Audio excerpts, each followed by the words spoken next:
And good morning, boys and girls. This is your old friend, Die Bullfrog 79 or Old Uncle Alan. Anyway, I hope you had a pleasant day. And let's give a big shout out to Robert Geary. Welcome aboard. Big shout out to One Step Survival. Um, a lot of people after the Hawaii and the Japan incident. What are we going to do if there's a nuclear missile coming towards us? I got my own plans. Go to hell. I take care of myself, all right? I'm a survivalist. I'm not a prepper. If you don't listen to me, that's fine. You take care of yourself. Bye. Nice knowing you. Goodbye. All right? Because you know what's going to happen after 2 weeks? I got to come out, look around, and got to dig a lot of graves. So Uncle Alan's not too happy. Okay? Big shout out to Step One Survival. They had a little at work pack or kids pack, little bug out bag for that. So a lot of people ask, why do you carry this during vacation? And we're going to do that in a few minutes. I'm going to shout out, welcome aboard to Leland Schultz II. Welcome aboard. Welcome aboard to Matt A. It was real hard finding you, Matt. You got to change your channel's name a little bit because it took me searching through 23 Matt A's. So welcome aboard. Hope you watch. I think your programming's interesting. You're in one of the other horrible socialist communist states in America.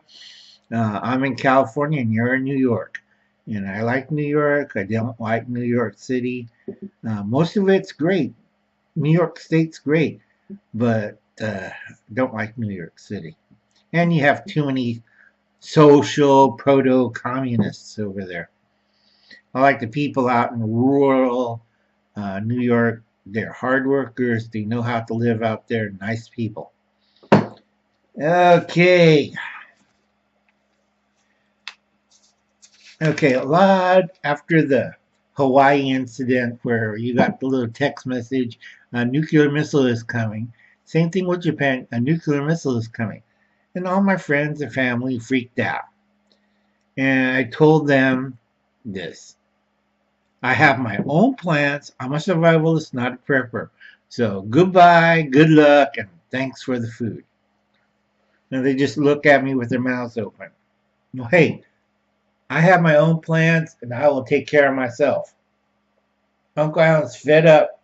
You crack jokes, you laugh. It's like Noah. When the time came, Noah tried to warn his neighbors and friends. And what they did, they ridiculed him and throw rotten tomatoes and fruit. Well, Uncle Alan's not Noah and he's pissed and he's tired. All right? You're not going to throw crap. Can't say that word. YouTube's going to get mad. But like Noah, hey, he gave him a chance, closed the door, waved goodbye, said, good luck, and you're on your own. Adios. Okay? When I go on vacation, I carry a bolt bag. Bolt, not bug out. Bolt.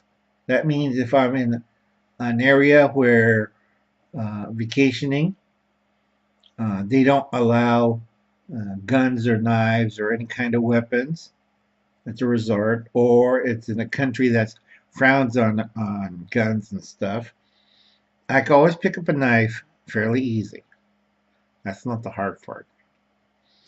And I can make my own weapons. You do not want to get Uncle Alan really upset. Okay, basically it should be 1 day of life support or two, but mostly it's 1 day. Then you have a cache hidden about someplace. Okay, bolt bag is just a regular nondescript bag. I always keep several. If you're still working or at a workplace, you keep it there. There's nothing dangerous about it. It's in there, tucked away in a little locker. Doesn't take up too much room. It has a change of clothing for the season. It's daily wear. It's not outerwear. It doesn't. You're not going outside with it. It's daily wear, what you wear around the house or the office. Okay, that's a shirt. If it's cooler weather, I always put in a long sleeve shirt. If it's summertime, a short sleeve shirt. Change your underwear. Trust me, if you heard nuclear missile coming, you're going to have to change your underwear. And socks. You always put in socks. And myself, I also add a handkerchief and maybe a nice little hat. Okay, you want a waterproof map of your vacation area, where you're at, where you're staying, and where is the nearest place where you could duck out. Now, for nuclear attacks or nuclear events and stuff, I always have, I know within 35 miles of certain areas, there is a quarry, B, a mine, C, abandoned military base bunker from World War II. Okay, and I would usually mark that off. And if I was in Hawaii, I'll be heading to the place I know, and it only takes me 10 minutes. Get my stuff, get my bolt bag, and adios, folks. Be irradiated. Boom.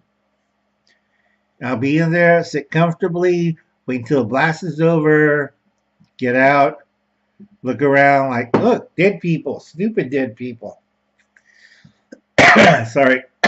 Oh, God. The flu season been bugging around, and I've been taking, whatchamacallit, I've been eating raw garlic, and I have a diffuser. It's like a vaporizer. It diffuses special oils and stuff. I told this to Panhandle Prepper who has the flu. Hope you feel better. God bless. Use the diffuser. It kills all the bugs in the air. Good coffee. Okay, we don't want to make this too long. So you got your bag, you got your change of clothes, you got your waterproof map. You have 2 energy bars. Okay, it's in there tucked in. You have 1 U.S. military meals ready to eat, ready to go. It's in the bag. If you can't find that, there are certain items, I'll do it in a later video, that you can pick up at a grocery store. I think Hubble's Cats try that for $100. Can't remember. You have a water bottle full of water. Nigene wide mouth water bottle, or me.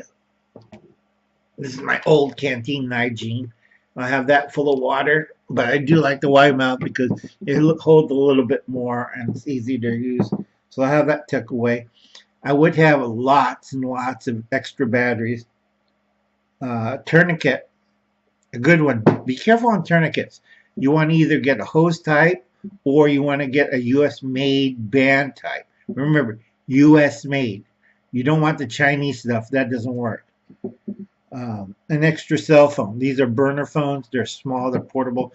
They're not a smartphone. It's a simple cell phone to pick up calls. And you want the ones that are extra strength, that are designed for texting and receiving calls. And these have longer life batteries and doesn't have all the applications and doodads of the smartphone. It's just a phone. You see the number, you talk to the person. That's all it does. Nice thing about these are a little bit hardened than the rest, and you want to get a quality one. Don't pick up a cheap burner one. Okay? Next, you want a pressure bandage. US call those wound bandages. Basically, it's a big absorbent pad to hold the blood, and you have a long strip of gauze on either side, and you wrap it around, and you pressure it down. Okay, that's a wound bandage or a pressure bandage. You always want one. Tampon. I always carry a tampon pad type. It's a little smaller, lighter than the pressure bandage, but if you have a really bad wound or a cut or blast or hole in you that's not too deep, you put that over, put some gauze tape, it works fine. Medical shears. That's removing damaged clothing or anything like that, or cutting stuff. So you always want a pair of medical shares. And best thing to have is a, double A LED flashlight. Um, I gotta do another one. I think I did one, but I didn't do a video on it. You want one that's about close to $100. It has a strobe light on it, at the system on it. Fairly about 700 ludums, fairly bright. These you need, okay? So I'll try to do a video on that later. Handheld GPS. Okay, most of us know GPS is not that great, but if it's not a nuclear attack, it works wonderful in foreign countries. You know where you're going, and boom, you're out of there. This is me personally, okay? Pass the GPS. If you're in like Hawaii, you want to carry a credit card in case if it's a non-nuclear event and still there's something going on. You have a credit card and you can charge your way out in most places. Pick up an airline ticket, say goodbye, nice knowing you, enjoy your disaster, go home.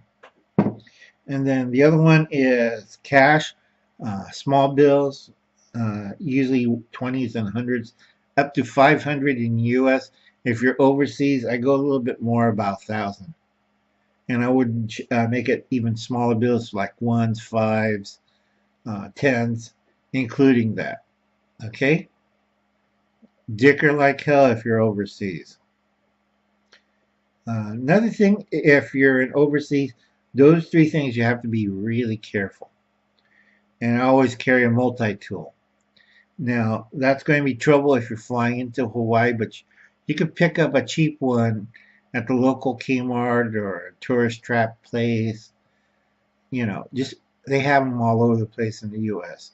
And if you're going to overseas to another country, I I tell a lot of people you could UPS or FedEx or one of the delivery services. I forgot the yellow truck guys. Over there before you hit the vacation spot at the resort, you get a little box that's your basic survival toss away equipment. You can toss it away after you're done, which is basically your LD flashlight, your multi-tool, and myself, a GPS. It's already packed in there. The phones and other things I will carry on me, but whatever you're going to your destination over, like in um, a foreign country, you could get at the resort your little package delivered a couple days before. You go there, you pop it open, you put it on. You know, no trouble at the airport, no problems with customs or anything. And then when you go home, you do the same thing. Put everything back in the box, ship it back home. Okay, and that should be it. And that's my bolt bag. And like I told everybody earlier in this video, Uncle Alan has his own plans. Don't know what you're going to do with yours. All I'm going to say is goodbye and good luck. All right, and you have a nice day, boys and girls.